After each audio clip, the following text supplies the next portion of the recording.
Welcome back, WWE Insider. In the unforgiving world of WWE, where glory and grit collide under blinding lights, we've witnessed triumphs that echo through eternity, but tonight, we confront a darkness that no script can soften, no comeback can conquer. Jimmy Uso, the heart-pounding heartbeat of the bloodline, the unbreakable bond of the USO twins, has been stolen from us in a tragic car accident on a rain-slicked highway last night. At just 40, the man who lit up arenas with his infectious energy is gone, leaving a void that rips through families, factions, and the very soul of professional wrestling. This isn't kayfabe. This is a nightmare etched in real tears and shattered legacies. The call came in the dead of night, shattering the quiet of a Pensacola hotel room where Jey Uso lay restless after a grueling SmackDown taping.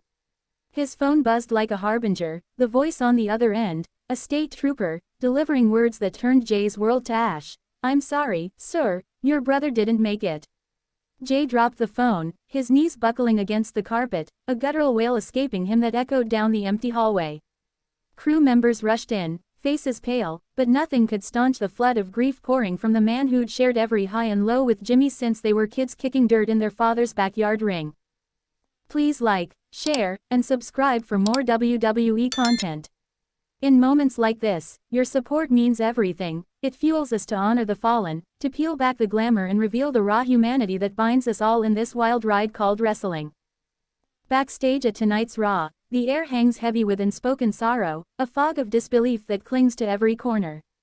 Roman Reigns, the tribal chief whose empire Jimmy helped forge, stands motionless by the monitor truck, his massive frame trembling as he stares at a frozen image of the Usos hitting their double-team splash.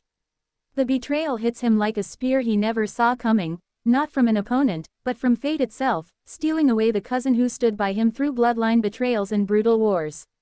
Roman's fists clench, knuckles white, as he mutters, "This ain't right, Use, we had more roads to run." Grief wraps the locker room in chains, pulling superstars into isolated huddles where tough exteriors crack like fragile glass. Solo Sikoa, Jimmy's fierce younger brother in the ring, slumps against a locker, his tattooed arms wrapped around his knees, rocking silently as tears carve paths through the war paint of his face. He'd just texted Jimmy a goofy meme about their next tag run, a brotherly jab that now feels like a final farewell. The room's usual banter dies, replaced by the soft shuffle of feet and stifled sobs, veterans like Randy Orton offering quiet nods, knowing words can't bridge this abyss. The health crisis that plagued Jimmy in his final months adds a cruel twist to the dagger.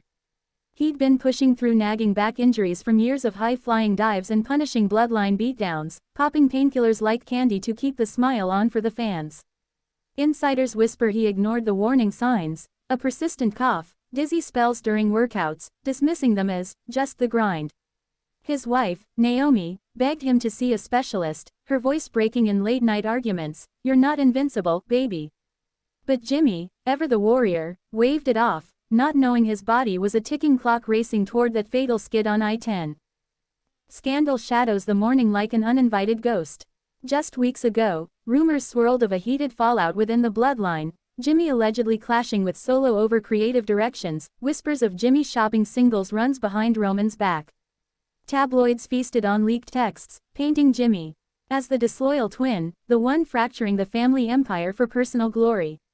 It was all smoke and mirrors, fueled by jealous rivals, but the damage lingered, souring reunions and leaving Jimmy isolated in his final days. Now, those lies feel like venom, poisoning the eulogies with what-ifs that no one can unsay. Death's cold grip tightens on the Anoa dynasty, a family tree already scarred by losses, Umaga's overdose, too many uncles gone too soon. Rikishi, Jimmy's father and the patriarch who'd molded these boys from Samoan fire into WWE Gold, collapses in his living room upon hearing the news, his legendary frame heaving with sobs that rattle the walls. He clutches an old photo of the twins at their debut, their grins wide and unscarred, whispering prayers in Samoan that echo the island rhythms of his youth. For Rikishi, this isn't just losing a son, it's the unraveling of a legacy he poured his blood into, branch by branch.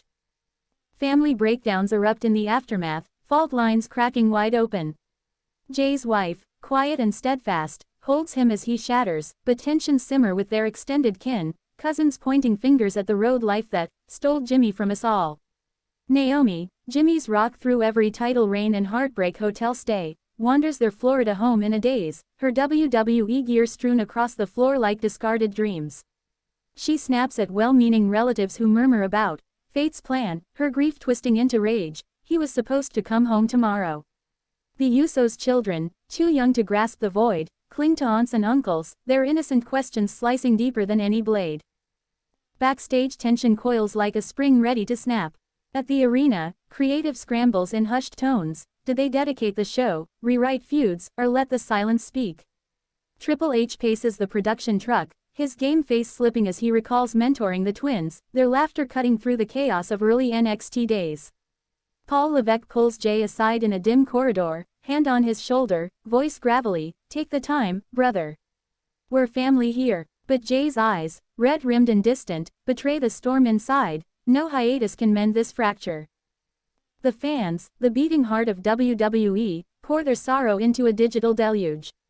#RipJimmyUso trends worldwide. Arenas emptying as crowds light phone screens in tribute, chanting, USO.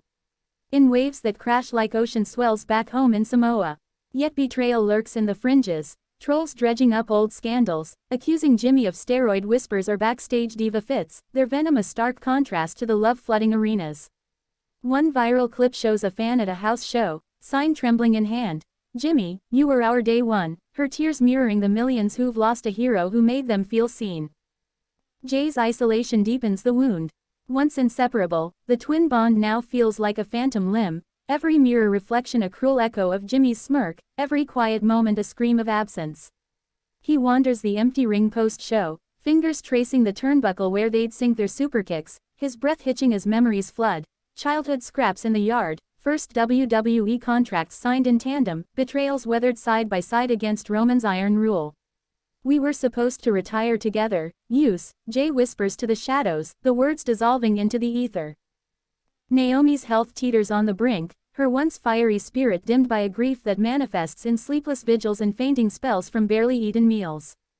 WWE docs hover, prescribing rest she can't fathom, as she replays their last call, Jimmy's voice light, promising, glow-up gear, for her return. The scandal of his solo ambitions haunts her too, fueling doubts. Did the business pull him away one last time? She curls on their bed, clutching his tag belt, the leather warm against her cheek like a final embrace. The Bloodline's empire wobbles, backstage whispers turning to shouts. Solo, raw with loss, lashes out at producers pushing forward with storylines that feel profane without Jimmy's spark. Roman gathers the remnants in a private jet en route to the funeral. Jay, Solo, the cousins, but words fail, replaced by heavy silences broken only by the hum of engines. A leaked audio captures Roman's voice cracking. "He was the glue, man. Without him, what's the tribe?" Tension simmers, alliances fraying as grief morphs into blame. Who pushed Jimmy too hard, who didn't see the signs? Ricochet's breakdown ripples outward, the family matriarch summoning elders for a traditional fail gathering that turns into a vigil of wails and woven lays. Sisters and nieces arrive, but cracks show, old resentments over spotlight shares bubbling up, one aunt hissing, "The road took him, just like it took the others." Jay's kids, wide-eyed, ask for Uncle Jimmy's stories, forcing smiles through tears, while Naomi mediates, her own heart fracturing under the weight of matriarch duties she never sought.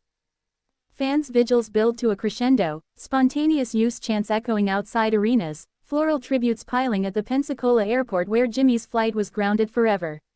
But scandal's shadow persists, paparazzi shots of Jay at the crash site, face contorted in horror, twisted into clickbait headlines questioning, bloodline curse. The WWE Universe rallies, petitions flooding for a tribute PPV, but the betrayal stings, how quickly the machine commodifies mourning.